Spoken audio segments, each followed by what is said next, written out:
নির্বাচন কমিশনের ওয়েবসাইটে তথ্যগত ত্রুটির জেরে তীব্র এসআইআর আতঙ্কে ফের এক তৃণমূল কংগ্রেস কর্মীর মৃত্যুর ঘটনা ঘটল। মালদার কালিয়াচক ৩ নম্বর ব্লকে এই ঘটনাকে কেন্দ্র করে বিডিও অফিস চত্বর ও হাসপাতাল এলাকায় চরম উত্তেজনা তৈরি হয়েছে। মৃত তৃণমূল কর্মীর নাম বরকত শেখ, বয়স ৩২, বাড়ি কালিয়াচকের চকশেহরদি গ্রামে। শুক্রবার সন্ধে নাগাদ কালিয়াচক বিডিও অফিসের বাইরে তিনি হৃদরোগে আক্রান্ত হন। বৈষ্ণবনগর বিধানসভার বিধায়ক চন্দনা সরকার এই ঘটনায় নির্বাচন কমিশনের বিরুদ্ধে তীব্র ক্ষোভ প্রকাশ করেছেন। তিনি অভিযোগ করেন, নির্বাচন কমিশনের ওয়েবসাইটে বরকত শেখের বাবার নাম রসুল শেখের পরিবর্তে শুধু শেখ লেখা ছিল। এই তথ্যগত ত্রুটি বরকত শেখকে মারাত্মক উদ্বেগে ফেলে দেয়। জানা গিয়েছে, এই ত্রুটি দেখতে পেয়ে বরকত শেখ দ্রুত বিডিও অফিসে ছুটে যান, কিন্তু সেখানেও তিনি কোনো সদুত্তর পাননি। এমনকি তার নাম সংশোধন হবে বা তালিকায় উঠবে এমন কোনো নিশ্চয়তাও তাকে দেওয়া হয়নি বলে অভিযোগ। এই পরিস্থিতিতে চূড়ান্ত আতঙ্কিত হয়ে তিনি বিডিও অফিসের বাইরে আসতেই হৃদরোগে আক্রান্ত হন। দ্রুত তাকে হাসপাতালে নিয়ে যাওয়া হলেও কর্তব্যরত চিকিৎসক মৃত ঘোষণা করেন। খবর পেয়ে ঘটনাস্থলে ছুটে আসেন বৈষ্ণবনগর বিধানসভা কেন্দ্রের বিধায়ক চন্দনা সরকার। নির্বাচন কমিশন ও কেন্দ্রীয় সরকারের বিরুদ্ধে একরাশ ক্ষোভ উগরে দিয়েছেন তিনি। স্যার আতঙ্কে ও তো মারা গেছে, কারণ ভোটার লিস্টে নাম না থাকার ভোটার কারণে। লিস্টে ওরও নাম ভুল ছিল, যে মারা গেছে তারও নাম ভোটার লিস্টে ভুল ছিল। ও 2002 এর ভোটার লিস্টে কি সমস্যা না, ছিল? ওর 2002 ভোটার লিস্টের নাম ছিল না, না, ওনার বাবার। আমার বাবারও ছিল, আমারও আছে, কিন্তু তাতে ওর নামটাও ভুল আছে। তাতে আরও আতঙ্কিত ছিল। আপনার নাম? আমার নাম হচ্ছে যে আপনারা জানেন সবাই অবগত যে এসআইআর একটা আতঙ্ক বা কাগজ ব্যতিগ্রস্ত হয়ে আছে। তো কালকে যে ঘটনাটা আপনারা শুনবেন বা অনেকে জানেন যে কালকে মানে শেষ দিন, অর্থাৎ কালকে 13 ডিসেম্বর 12 ডিসেম্বর যে ছিল তার লাস্ট দিন ছিল। তো ওইখানটায় কী হয়েছে, ও আমাদের টিএমসি পার্টির তরফ থেকে অ্যাসিস্ট্যান্ট বিএলও হিসাবে যে থাকে সেটা ছিল। ওইখানটায় ওদের 2002 লিস্টের বাবার যে নাম, সেই নামে ওর বাবার নাম হচ্ছে সাফিউদ্দিন শেখ, কিন্তু কালকে হঠাৎ করে দেখা যাচ্ছে যে ওর বাবার নাম শুধু শেখ আছে। স্বাভাবিক এটা আতঙ্কটা হয়েছে, সেই সূত্রে ও বিডিও অফিসে গেছিল।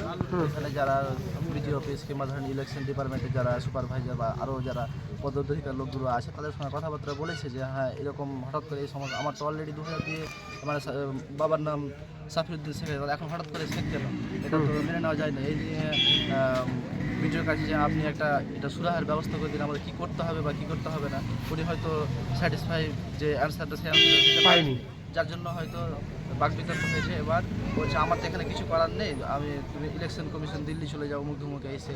তো কথাটা হচ্ছে যে উনি যে একজন বিডিও অফিসার বা আমাদের ব্লকে যে সমষ্টি উন্নয়ন আধিকারিক, তার তো একটা সুরাহা দেওয়া দরকার যে হ্যাঁ এখানে এই জিনিসটা করতে হবে বা করতে হবে না। ওই পারপাসে ওখান থেকে বেরিয়ে যে হ্যাঁ এখানে ধরালো, ওখানে বেরিয়ে তারপরে রাস্তা থেকে মানে বিডিও অফিসের সামনাসামনি ওই হার্ট অ্যাটাক করে ওখান থেকে তারপরে মারা যায়। হার্ট অ্যাটাক করে, তখনই এক্সপায়ার হয়নি। ওখান থেকে এবার তড়িঘড়ি তৎক্ষণাৎ তাকে নিয়ে আসা হয়নি ওর আমাদের হেদ্রাবাদ হাসপাতালে। ওখানে ডাক্তার কিছুক্ষণ তার পরীক্ষা নিরীক্ষা করার পরে তাকে এক্সপায়ার হিসেবে ঘোষণা করেছে। এই স্যার আতঙ্কে কি হ্যাঁ স্যার আতঙ্কে এই মৃত্যু? হ্যাঁ, আপনারা কতটা আতঙ্কে আছেন? আমাদের বুথে প্রায় 1341 ভোট, 1341 সামথিং, হয়তো এক দুটো কম হবে। তার মধ্যে মোটামুটি কালকে যা দেখলাম আপনার আগে যে সাবমিট করেছে তার মধ্যে কালকে 400 সামথিং, 408 এরকম কিছু হবে, মোটামুটি কম দেখেছে। নাম নেই? না, নাম নেই বলতে ধরুন যে 2002 লিস্টে আমার নাম যেমন সামর বাসিরুদ্দিন শেখ হয়তো আমার আছে, দেখা গেলো কালকে হঠাৎ করে শুধু শেখ আছে, কারো নামই নেই, এরকম একটা ব্যাপার। কারো হয়তো সাফিরুদ্দিন শেখ আছে, কারো ইসলাম আছে, একটা আতঙ্কটা হয়তো স্বাভাবিক। এটা শুধু ওর বাড়ির নয়, এটা প্রত্যেকটা বাড়ির আতঙ্ক। এটার একটা সুষ্ঠু সমাধান দরকার, কারণ আজকে এরকম বারকার শাক গেছে, কালকে তো আরও এরকম বারকার শাক যাবে। তো তার থেকে হচ্ছে যে এটার একটা ভালো সুরাহা মানে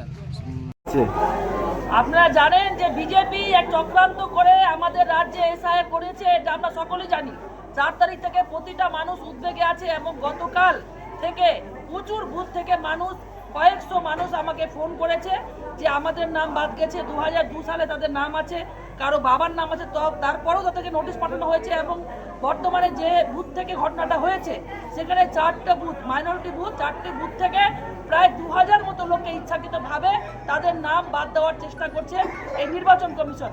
ফলে 4টে বুথের কিছু মানুষ ব্লকে এসেছিল, ভিডিওর কাছে তারা কয়েকজন মিলে টিম করে 6-7 জন দেখা করেছিল।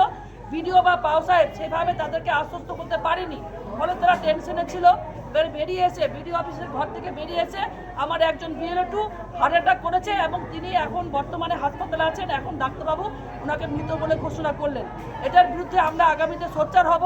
আমাদের দলকে আমি জানাবো, ঊর্ধ্বতন কর্তৃপক্ষকে জানাবো যে এইভাবে নিরীহ মানুষের উপর এবং যারা ন্যায্য ভোটার কেন চক্রান্ত করে নির্বাচন কমিশন মানুষকে হ্যারাসমেন্ট করছে, কেন বাংলার মানুষকে এভাবে হ্যারাসমেন্ট করা হচ্ছে, আমরা এটা কিছুটাই ছাড়বো না। এটা বৃহত্তর আন্দোলনে আমরা যাবো আগামী দিনে।